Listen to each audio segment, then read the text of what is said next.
નમસ્કાર, ન્યૂઝ બુલેટિનમાં આપનું સ્વાગત છે। હું છું પંકજ શર્મા। શરૂઆત મહત્વપૂર્ણ ખબરથી। અમદાવાદના નરોડામાં અસામાજિક તત્વો ફરી એકવાર બેફામ થઈ ગયા છે। પાન પાર્લર ચલાવતા કાકા ભત્રીજા પર હુમલો કરી દીધો। દુકાનદારે બાકી રહેલા 3000 માંગતા આરોપી ઉશ્કેરાઈ ગયો અને આરોપીએ દુકાનમાં ઘૂસીને મારામારી કરી। ફરિયાદીને ફરિયાદ ન કરવાની પણ ધમકી આપી હતી। મારામારીની સમગ્ર ઘટના સીસીટીવીમાં પણ કેદ થઈ છે। નરોડા પોલીસે ગુનો નોંધીને વધુ તપાસ હાથ ધરી છે। અમદાવાદના નરોડાનો આ બનાવ અસામાજિક તત્વો કેટલા બેફામ છે। એક તો પાન પાર્લરમાં ઉધાર માંગવાનું અને ત્યારબાદ પૈસા જ્યારે માગે છે ત્યારે તેને માર મારવામાં આવે છે। આ પ્રકારની સ્થિતિ નરોડામાં ઘણા જગ્યાઓ પર જોવા મળી રહી છે। અસામાજિક તત્વો એટલા બેફામ બન્યા છે કે ખુલ્લેઆમ અલગ અલગ વેપારીઓ અને દુકાનદારોને ધમકાવે છે, ઉધાર માગે છે, મફત માગે છે અને આવા મફતિયા અસામાજિક તત્વો અહીંયા અરાજકતાનું વાતાવરણ પણ ફેલાવે છે। આવા તત્વો સામે પોલીસે કડક એક્શન લેવું જોઈએ, સરઘસ કાઢવા જોઈએ અને તેમના મોટાને મોટા પોસ્ટરો લગાવીને શહેરમાં મૂકવા જોઈએ જેથી આવા તત્વો સામે લગામ કસવામાં આવે। આ તત્વો તમે જોઈ શકો છો કે એક વેપારીનો કોઈ વાંક નથી। એ પોતાની વસ્તુ જ્યારે તેને ઉધાર લીધી હતી, હવે તે પૈસા માંગી રહ્યો છે 3000 રૂપિયા, ત્યારે આ લુખ્ખા તત્વો બેફામ બનીને પૈસા માંગ્યા જ કેમ અને પોલીસને ફરિયાદ કરી જ કેમ? વધુ માહિતી મેળવીએ। સંવાદદાતા ઋત્વિજ સોની મારી સાથે જોડાયા છે। ઋત્વિજ, આ અસામાજિક તત્વો કોણ છે? પોલીસ હવે શું એક્શન લેશે? જી પંકજ, વાત કરીએ તો જે પ્રકારે સમગ્ર મામલો સામે આવ્યો છે, આખી જે ઘટના છે તે સીસીટીવી કેમેરામાં પણ કેદ થયેલી છે અને જ્યારે આ બનાવ બન્યો હતો ત્યારબાદ જે ફરિયાદી છે તેના દ્વારા સમગ્ર ઘટનાની જાણ પોલીસને કરવામાં આવી હતી અને પોલીસે આ મામલે હાલમાં ફરિયાદ નોંધીને વધુ તજવીજ શરૂ કરી છે। જે સીસીટીવી ફૂટેજ છે તે પણ પોલીસ દ્વારા મેળવવામાં આવ્યા છે અને આગળની કાર્યવાહી છે તે હાલ પોલીસ દ્વારા કરવામાં આવી રહી છે। જે આરોપી હતા તેણે ધમકી પણ આપી હોવાનો ફરિયાદની અંદર ઉલ્લેખ કરવામાં આવ્યો છે, એટલે હકીકત શું છે તે અંગે હાલમાં સીસીટીવી ફૂટેજ અને અન્ય રીતે પોલીસ દ્વારા હાલમાં તપાસ કરવામાં આવી રહી છે। જી ઋત્વિજ, આભાર માહિતી આપવા માટે। હવે તમને વડોદરાના દ્રશ્યો પણ બતાવીએ। વડોદરામાં લુખ્ખાઓએ જાહેરમાં તલવાર સાથે ઉત્પાત મચાવ્યો। બે શખ્સોએ યુવક પર જાહેરમાં તલવાર વડે હુમલો કર્યો હતો। વારસિયાના વૃંદાવન ટાઉનશીપ પાસે આ બનાવ બન્યો। હુમલાની ઘટના સીસીટીવી કેમેરામાં કેદ થઈ છે। પોલીસે સીસીટીવીના આધારે બંનેની ધરપકડ કરી લીધી છે। પોલીસે બંને આરોપીઓને કાન પકડાવીને માફી માંગી હતી। તો આ તસવીરો તમે જોઈ શકો છો કેવી રીતે લુખ્ખા તત્વો વડોદરામાં બેફામ બન્યા છે। બે શખ્સોએ યુવક પર જાહેરમાં તલવારથી હુમલો કર્યો હતો। વડોદરાના વારસિયાના વૃંદાવન ટાઉનશીપ પાસેનો આ બનાવ છે। આખી ઘટના સીસીટીવીમાં કેદ થઈ છે। પોલીસે આ ફૂટેજના આધારે બંનેની ધરપકડ કરી લીધી છે અને બંને આરોપીઓને કાન પકડાવીને માફી મંગાવી। પરંતુ આવા તત્વો કાન પકડીને માફી માંગી લેવાથી પોતાનો જે ગુનો છે એ કરવાનું છોડી નથી દેતા। તત્વોની સામે ભય આવવો જરૂરી છે। અસામાજિક તત્વોને કેમ પોલીસનો ડર નથી અને પોલીસ જો કડક હાથે કામ લે તો જ આ ભય પેસે તેમ છે। હુમલો કરનારનું ક્યારે સરઘસ નીકળશે? કારણ કે અનેક લોકો છે જે આવા અસામાજિક તત્વો છે જેને સરઘસ કાઢી એમના પોસ્ટરો લગાવી લોકોને જાગૃત કરવાની જરૂર છે। આવા તત્વો સામે ક્યારે લગામ લાગશે? અહીંયા કાયદો વ્યવસ્થાની સ્થિતિને લઈને બહુ જ મોટો સવાલ છે, કારણ કે આવા તત્વોને પોલીસનો કોઈ ડર હોતો નથી। વડોદરા હોય કે અમદાવાદ, આવા તત્વો ખુલ્લેઆમ બેફામ ફરી રહ્યા છે। એકવાર ગુનો આચરે છે, પોલીસ સામે જઈને માફી માંગી લે છે, ફરીથી પાછું બીજા જ દિવસે તેમનું આ કામ શરૂ થઈ જાય છે। એટલે આવા રીઢા ગુનેગારો જેમની માનસિકતા જ લોકોને હેરાન કરવાની છે, અરાજકતા પેદા કરવાની છે, જે પિશાચી વૃત્તિવાળા ધરાવે છે, આવા અસામાજિક તત્વો, આવા લોકોને જેલમાં પૂરવા જોઈએ, એક્શન લેવું જોઈએ જેથી ફરીથી આ પ્રકારે તે કામ ન કરે અને શહેરમાં અરાજકતાનું વાતાવરણ ન ફેલાવે। તમે તસવીરોમાં જોઈ શકો છો કે આ લુખ્ખાઓ જાહેરમાં તલવાર સાથે ઉત્પાત મચાવી રહ્યા છે। વડોદરાની અંદર પોલીસે હવે કડક હાથે કામ લેવાની જરૂર છે। માત્ર કાન પકડાવીને માફી મંગાવી પૂરતું નથી। વડોદરાથી સંવાદદાતા હાર્દિક દીક્ષિત મારી સાથે જોડાયા છે। હાર્દિક, આ જે બંને તત્વો છે જે તલવારથી ઉત્પાત મચાવી રહ્યા છે, શું માત્ર કાન પકડાવીને માફી મંગાવીને છોડી દેવામાં આવશે? બિલકુલ પંકજ, જો આપણે સીધી અને સરળ ભાષામાં વાત કરીએ તો શાળામાં જો કોઈ તોફાની વિદ્યાર્થી હોય તેને કાન પકડાવીને ઉઠબેસ કરાવીએ તો તે સુધરી જતો નથી, તો પછી આ તો રીઢા ગુનેગાર છે। રીઢા ગુનેગારને તમે ઉઠબેસ કરાવો અને માફી મંગાવો અને વિડીયો મીડિયા સામે જાહેર કરો, એટલે પોલીસ સાબિત શું કરવા માંગે છે તે ખ્યાલ નથી આવતો। કારણ કે પોલીસ જે છે તે ગુનેગારો પર કાબુ મેળવી શકતી નથી। ગુનેગારો જ્યારે સામે ચાલીને હાજર થઈ જાય છે ત્યારે ગુનેગારો પાસે આ પ્રકારના કરતબ છે તે પોલીસ દ્વારા કરવામાં આવે છે। વડોદરા શહેરમાં છેલ્લા ઘણા સમયથી ગુનાખોરીનું પ્રમાણ જે છે તે સતત વધી રહ્યું છે। ચોરીઓ થઈ રહી છે, લૂંટ થઈ થઈ રહી છે અને આ રીતે લોકો પર હુમલા થઈ રહ્યા છે, ત્યારે આ વધુ એક ઘટના જે છે તે પોલીસની કામગીરી પર સવાલ ચોક્કસથી ઉભા કરે, કારણ કે વારસિયા વૃંદાવન ટાઉનશીપ પાસે તમે જોઈ શકો છો કે બે શખ્સો જે છે તે જાહેરમાં તલવાર અને ખંજર વડે એક યુવક પર હુમલો કરે છે અને આખી ઘટના જે છે તે સીસીટીવી કેમેરામાં કેદ થાય છે। ત્યારે ચોક્કસથી ગઈકાલે પણ વડોદરા શહેરમાં ચોરીની ઘટના બની હતી, એની પહેલા લૂંટની ઘટના બની હતી, એટલે દિવાળી કારણે જ આ પ્રકારના કૃત્યો વડોદરા શહેરમાં થઈ રહ્યા છે, એના કારણે કાયદો વ્યવસ્થા સામે સવાલો જે છે તે ઉઠવા પામી રહ્યા છે। જી હાર્દિક આભાર માહિતી આપવા માટે। તો વડોદરામાં અસામાજિક તત્વો બેફામ બન્યા છે, પરંતુ હવે અમે 3 તસવીર આપને બતાવી રહ્યા છે। અમદાવાદ, વડોદરા અને સુરત, આ ત્રણેય તસવીરોમાં અસામાજિક તત્વોને પોલીસનો કોઈ જ ખોફ નથી, કાયદાનો કોઈ ખોફ નથી, બેફામ અરાજકતાનું વાતાવરણ ફેલાવી રહ્યા છે, જાહેરમાં મારામારી કરી રહ્યા છે, વેપારીઓને કનડગત કરી રહ્યા છે। આવા તત્વો મોટે ભાગે મેટ્રો સિટીમાં એટલા બેફામ થઈ ગયા છે અને હવે જો આપણે એવું કહીએ કે ગુજરાત આ મેં બનાવ્યું છે, તો મને લાગે છે કે આ ગુજરાત જે છે એ આવું તો નહોતું અને આવા ગુજરાતમાં આવા તત્વો માટે કોઈ જગ્યા નથી। પોલીસે કાયદો અને વ્યવસ્થાની સ્થિતિ પર કડક હાથે કામ લેવું પડશે। વજેગઢ પંચાયતના તલાટીના વાયરલ વિડીયોનો મામલો, તલાટીએ વાયરલ વિડીયો મુદ્દે ખુલાસો કર્યો છે। યુવકના આરોપોને તલાટીએ પાયાવિહોણા ગણાવ્યા, યુવક પર ખોટી માંગણીઓ કરવાનો આરોપ લગાવ્યો। યુવક વારંવાર પંચાયતમાં આવીને રેકોર્ડના ફોટો પાડે છે, યુવક ડોક્યુમેન્ટ વગર દાખલો માંગે છે, મેં વિડીયો બંધ કરાવ્યો છે, કોઈને માર માર્યો નથી। તો આ તસવીરો તમે જોઈ શકો છો, જેમાં યુવકના માર મારવાના આરોપો છે। વારંવાર પ્રકાશભાઈ સેંગલ કરીને માણસ છે કે વારંવાર પંચાયતે આવે છે અને રેકરના ફોટા પાડી જાય છે અને ખોટી મોકણી કરે છે અને વારંવાર એવું કહે છે કે મને દાખલો આપી દો, કોઈ જાતના મારે ડોક્યુમેન્ટ આપવાના હોય જ નહીં, એ રીતે ડોક્યુમેન્ટ પૂરતા લઈને આવે તો મળી જાય, વારંવાર બીજી જગ્યાએ કોઈ આવે છે અને ખોટી મોકણીઓ કરે છે અને આ રીતે બધું કરે છે। ખોટું કે તમારો વિડીયો વાયરલ કરી દઈશ, કે તમે આટલી મને પૈસા આપવા પડશે અને આવું બધું બ્લેકમેલિંગ કરવાનું ખાસ કરીને કરે છે। એ કહેતો હતો કે અમને કે માર મારવામાં આવ્યો શું એમાં? ના મોબાઈલ વિડીયો શૂટિંગ બંધ કરી ભાઈ, વિડીયો શૂટિંગ ન થાય, વિડીયો શૂટિંગ મત કરી, માર મારવાનો કોઈ પ્રયાસ કરવામાં આવેલ નથી।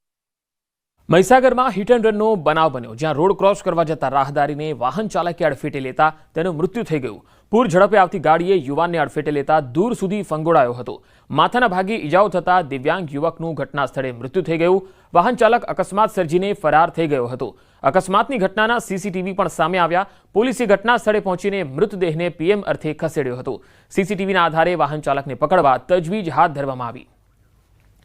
તો પૂરપાટ ઝડપે આવતી આ વાહન ચાલકે એક રાહદારીને અડફેટે લેતા તેનું મૃત્યુ થઈ ગયું છે। આ રાહદારી રોડ ક્રોસ કરી રહ્યો હતો અને વાહન ચાલક અકસ્માત સર્જીને ત્યાંથી ફરાર થઈ ગયો હતો। આ સમગ્ર મામલે પોલીસે હવે સીસીટીવીના આધારે વાહન ચાલકને પકડવા તજવીજ હાથ ધરી છે।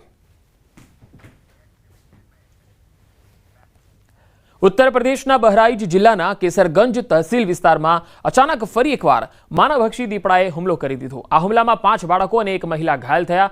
સદનસીબે દીપડાના હુમલામાં કોઈએ જીવ ગુમાવ્યો નથી। બહરાઇચ મેડિકલ કોલેજમાં તમામ ઘાયલોની સારવાર શરૂ કરાઈ છે, પરંતુ એક બાળકીની હાલત ગંભીર બતાવાઈ હોવાથી તેને લખનૌ ટ્રોમા સેન્ટરમાં રિફર કરાઈ છે। આ ઘટના બાદ વન વિભાગે સમગ્ર વિસ્તારને ઘેરી લીધો। દીપડાને શોધવા લગભગ 100 જેટલા લોકોની ટીમ પણ તૈનાત કરી। આ દરમિયાન વન વિભાગના ડ્રોન કેમેરામાં દીપડો દેખાયો। વન વિભાગના શૂટરે માનવભક્ષી દીપડાને ગોળી મારી દીધી, પરંતુ દીપડો જંગલ તરફ ભાગી ગયો। વન વિભાગની ઘણી ટીમો અલગ અલગ સ્થળોએ પેટ્રોલિંગ કરી રહી છે, ગ્રામજનોને જાગૃત કરી રહી છે અને તેને પકડવા તમામ પ્રયાસો કરવામાં આવી રહ્યા છે। ફરી એકવાર ગ્રામજનોમાં ભય પેસી ગયો છે। તો ઉત્તર પ્રદેશના બહરાઇચમાં માનવભક્ષી દીપડાનો આતંક જોવા મળ્યો, જ્યાં 5 બાળકો અને એક મહિલાને તેણે ઘાયલ કરી હતી। તમામ ઘાયલો સારવાર હેઠળ છે। એક બાળકીની હાલત ગંભીર છે, જેને લખનૌ રિફર કરાઈ છે। ડ્રોન દ્વારા દીપડાની શોધખોળ કરવામાં આવી રહી છે। એક દીપડાને તેમણે ગોળી પણ મારી, પરંતુ એ દીપડો જંગલમાં ભાગી જવામાં સફળ રહ્યો। ફરી એક વખત અહીંયા આ જ વિસ્તારમાં દીપડાનો આતંક અને તેનો ભય જોવા મળ્યો છે। આ પહેલાં પણ યુપીના આ જ વિસ્તારમાં દીપડાનો ભય જોવા મળ્યો હતો અને એ વખતે પણ વન વિભાગની ફોજ અહીંયા ઉતારાઈ હતી। નાગરિકોને એલર્ટ કરવાના મેસેજો આપવામાં આવી રહ્યા હતા અને જે દીપડો છે તેની શોધખોળ પણ કરવામાં આવી હતી। વધુ એક વખત અહીંયા આ જ પ્રકારનો માહોલ જોવા મળ્યો। દિવાળી નજીક આવતા અમદાવાદ શહેરમાં રસ્તાના સમારકામની કામગીરી પૂરજોશમાં ચાલી રહી છે। ચોમાસાના કારણે રિસર્ફેસની કામગીરી અટકી પડી હતી। ચોમાસા દરમિયાન માત્ર રસ્તાઓ પર પેચવર્કની કામગીરી કરાઈ, પરંતુ હાલ મોટા પાયે રોડ રસ્તાની કામગીરી શરૂ થઈ ગઈ છે। શહેરમાં ચોમાસા બાદ નવરાત્રીથી અથવા તો દશેરાના દિવસથી રોડ રિસર્ફેસના કામ શરૂ થતા હોય છે। આ વર્ષે તો નવરાત્રીમાં પણ વરસાદી માહોલ હતો અને તેના કારણે રોડ રિસર્ફેસની કામગીરી અટકાવવાની ફરજ પડી હતી। બીજી તરફ ચૂંટણીને ધ્યાનમાં રાખીને 7 ઝોનના રસ્તા પર ખાડા ન દેખાય તે માટે રિસરફેસની કામગીરી યુદ્ધના ધોરણે હાથ ધરવામાં આવી છે. આવનાર આપણે વાત કરીએ કે દિવાળીનું જ્યારે પાવન પર્વ આવી રહ્યું હોય ત્યારે અમદાવાદ મહાનગરપાલિકા દ્વારા 7 ઝોનની અંદર રસ્તાઓના કામગીરી ચાલુ કરી દેવામાં આવી છે. રોજનો લગભગ 6000 જેટલો મેટ્રિક ટન માલ વાપરવામાં આવે છે. 7 થી 8 પેવર અલગ અલગ જગ્યાએ 7 ઝોનની અંદર ચાલી રહ્યા છે. કોઈક જગ્યાએ ગ્રાઉન્ડ લેવલથી એનું રાઉટિંગ કરવાનું હોય, બીસીનું કામ હોય અને ફાઇનલ લેયર લગાડવાનું હોય. આ રાત્રિના સમયગાળા દરમિયાન આ કામગીરી ફૂલ ફેઝમાં હાલ મહાનગરની અંદર ચાલી રહી છે. અમદાવાદ શહેરમાં યુદ્ધના ધોરણે રોડ રસ્તાના સમારકામ છે તે ચાલી રહ્યા છે, કારણ કે ચૂંટણી નજીક આવી રહી છે અને સાથે જ દિવાળીનો પર્વ પણ નજીક આવી રહ્યો છે. ત્યારે અમદાવાદ મહાનગરપાલિકા દ્વારા યુદ્ધના ધોરણે અમદાવાદ શહેરમાં જે ચોમાસા દરમિયાન જે રોડ રસ્તાઓ ખરાબ થયા હતા તેમાં જેડ પેચ અને પેચ વર્ક બાદ હવે તે તમામ જે રસ્તાઓ છે તેને રિસરફેસ કરવામાં આવી રહ્યા છે. એટલે તે તમામ જે રોડ છે તે નવા બનાવવામાં આવી રહ્યા છે, કારણ કે એ કહી શકાય ચૂંટણી નજીક આવી રહી છે. ચૂંટણીના જ કારણે રોડ રસ્તાની કામગીરીની ગુણવત્તા પણ વધુ દેખરેખ થાય તે પ્રકારનો પ્રયાસ છે મહાનગરપાલિકા કરી રહી છે.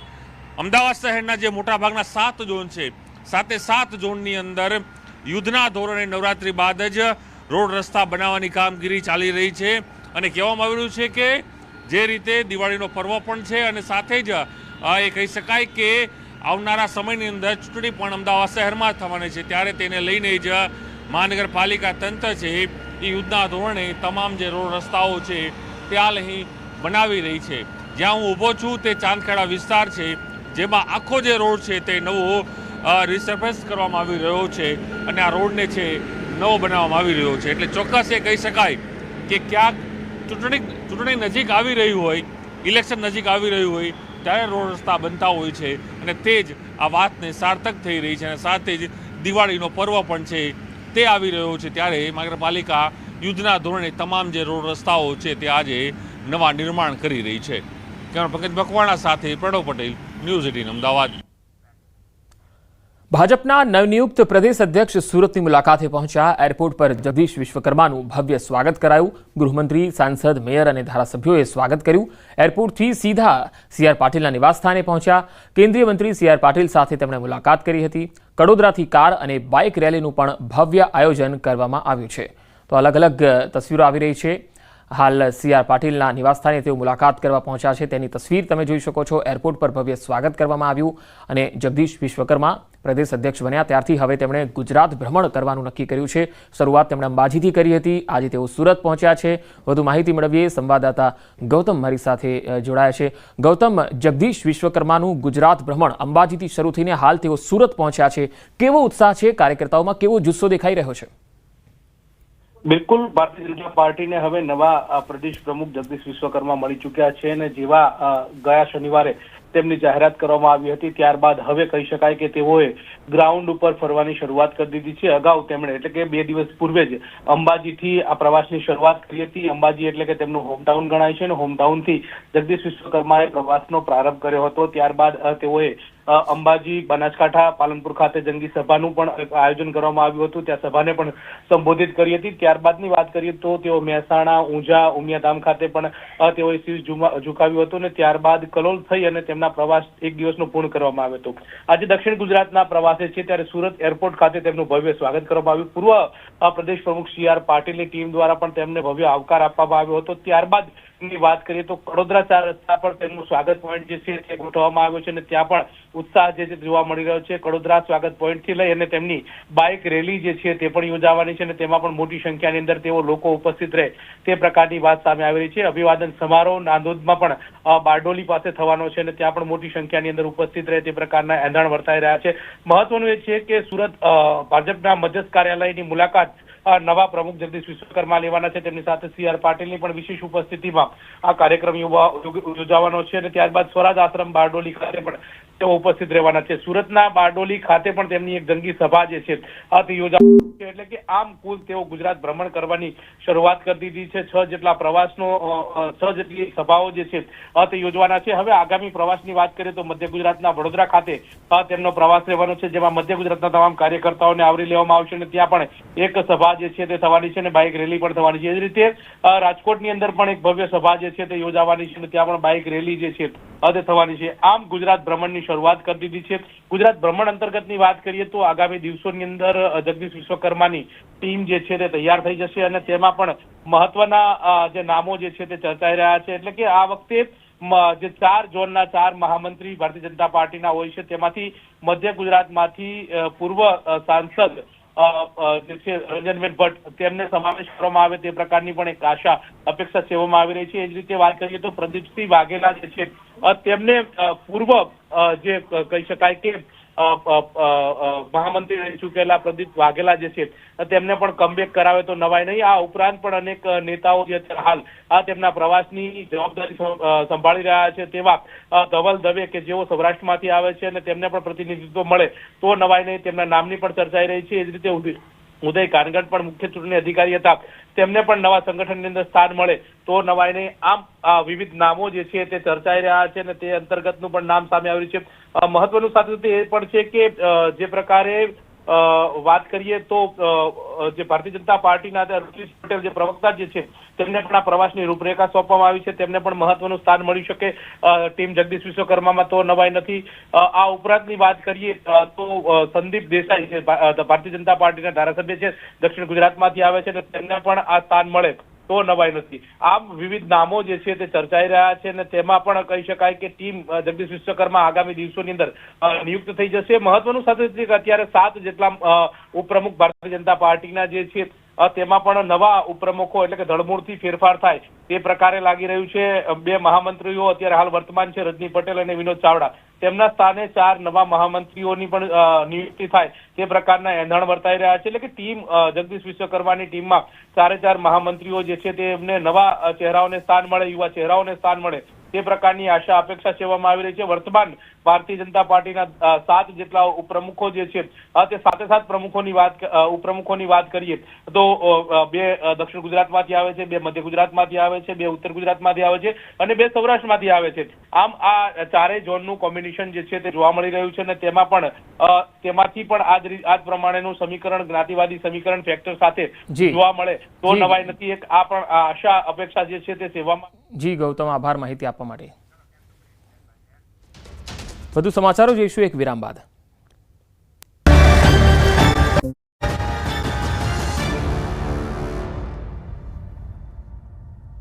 બ્રેક બાદ સમાચારોમાં આગળ વધીએ. નર્મદામાં એમ્બ્યુલન્સમાં દારૂની હેરાફેરીનો પર્દાફાશ થયો છે. એમ્બ્યુલન્સમાં લઈ જવાતો વિદેશી દારૂનો જથ્થો ઝડપી પાડ્યો. એમ્બ્યુલન્સમાં ચોરખાનું બનાવીને દારૂ લઈ જવાતો હતો. અમદાવાદમાં લઈ જવાતો હતો વિદેશી દારૂ. સાગબારા પોલીસે 3,43,000થી વધુનો દારૂ ઝડપી પાડ્યો છે. વિદેશી દારૂ એમ્બ્યુલન્સમાં મળી કુલ 13,53,000થી વધુનો મુદ્દામાલ જપ્ત કરાયો છે. રાજસ્થાનના કરોલી ખાતેથી લઈ જવાતો હતો આ દારૂ. તો નર્મદાનો આ બનાવ, એમ્બ્યુલન્સમાં દારૂની હેરાફેરી. તમે વિચાર કરો કે જે એમ્બ્યુલન્સનો ઉપયોગ ગંભીર જે દર્દીઓ હોય છે તેને તાત્કાલિક સારવાર મળી રહે તેના માટે થતો હોય છે. વધુ માહિતી મેળવીએ સંવાદદાતા દીપક પટેલ નર્મદાથી જોડાયા છે. દીપક, આ એમ્બ્યુલન્સમાં દારૂ કેવી રીતે અને કેટલા સમયથી, અને ડ્રાઈવરને ખબર હતી કે નહીં, શું વધુ માહિતી? બિલકુલ પંકજ, ખાસ વાત કરીએ તો જે નર્મદા જિલ્લો છે એ મહારાષ્ટ્ર અને રાજસ્થાનને અડીને આવેલો જિલ્લો છે. ખાસ કહી શકાય કે આંતરરાષ્ટ્રીય બોર્ડર ચેકપોસ્ટો જે છે જ્યાંથી આજે એક નર્મદા જિલ્લા સાગબારાને એક મોટી સફળતા મળી છે. જે એમ્બ્યુલન્સ છે જે અમદાવાદની એમ્બ્યુલન્સ હતી ને રાજસ્થાનથી દારૂ ભરી અને અમદાવાદ લઈ જવાતો હતો. જે પોલીસને બાતમી મળતા સાગબારા પોલીસે આ દારૂ ઝડપી પાડી છે. કહી શકાય કે જે બુટલેગરો હોય છે, જે દારૂ હેરાફેરી કરવામાં નવા કિમિયાઓ હોય છે, જે કરતા હોય છે, ત્યારે એમ્બ્યુલન્સની એક આડમાં જે ચોરખાનું બનાવી અને દારૂ સંતાડેલો હતો. ત્યારે જે બાબતે જે ડ્રાઈવર જે છે એમ્બ્યુલન્સનો તેને પણ પોલીસે પકડી પાડ્યો છે. હાલ તો જેની પૂછતાછ ચાલુ રહી છે, કારણ કે આવી રીતે કેટલી વાર કે દારૂ આ જે અમદાવાદ એટલે કે ગુજરાતમાં કરવાની કોશિશ કરી છે, કેટલો દારૂ અત્યાર સુધીનો હેરાફેરી કરી છે. ત્યારે હાલ તો જે સાગબારા પોલીસ છે જે એ પોલીસને મોટી સફળતા મળતા આજે લગભગ 3.5 લાખ જેટલો જે દારૂ છે જે પકડી પાડવામાં સફળતા મળી છે. જી દીપક, આભાર માહિતી આપવા માટે. દિવાળીના દિવસે માટીના દીવા પ્રગટાવવાનું વિશેષ મહત્વ છે, જેને લઈને શક્તિપીઠ અંબાજીમાં દીવા બનાવવાની કામગીરી પૂરજોશમાં ચાલી રહી છે. સખી મંડળની બહેનો માટીના દીવા બનાવવાની કામગીરીમાં જોતરાઈ છે, જેમાં અલગ અલગ ડિઝાઇનવાળા દીવાઓ તૈયાર કરાઈ રહ્યા છે. બહેનો રોજના 250 થી 300 જેટલા દીવા તૈયાર કરી રહી છે. દીવાની પવિત્રતા જળવાય તે માટે છાણ અને લાકડામાં દીવા પકવી અને દીવાઓ તૈયાર કરવામાં આવી રહ્યા છે. આ ગરીબ બહેનો દીવા બનાવી રોજગારી મેળવવાનો પ્રયત્ન કરી રહી છે. દિવાળીની સિઝનમાં દેશી દવાની ખરીદી કરી અને સ્વદેશી અપનાવવાની બહેનો દ્વારા અપીલ કરવામાં આવી રહી છે, જેથી ગરીબ કારીગરોના ઘરનું ગુજરાન ચાલી શકે.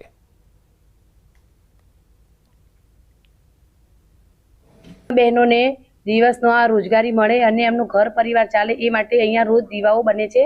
આ દીવાઓને અમે રેડી કરી અને પોતાના હાથથી બનાવી અને અમે દેશી ભઠ્ઠીમાં જે કે લાકડા અને ગાયના છાણમાં એ દીવાઓને અમે પકવીએ છીએ. અમે ગ્રામજનોને અને આજુબાજુના તમામ લોકોને વિનંતી કરીએ છીએ કે અમારી આ બહેનોને પોતાના ઘર માટે, પોતાના પરિવારનું ગુજરાન ચલાવવા માટે એમને રોજી મળી રહે અને એમને પ્રોત્સાહિત મળે એ માટે હું સર્વને વિનંતી કરું છું. અને અહીંયાથી અમારી બહેનોને રોજી મળે એ પ્રમાણે અહીંયા સ્વદેશી અપનાવો અને અહીંયાથી દીવાઓની ખરીદી કરું. તો આ બુલેટિનમાં અત્યારે આટલું જ. નમસ્કાર.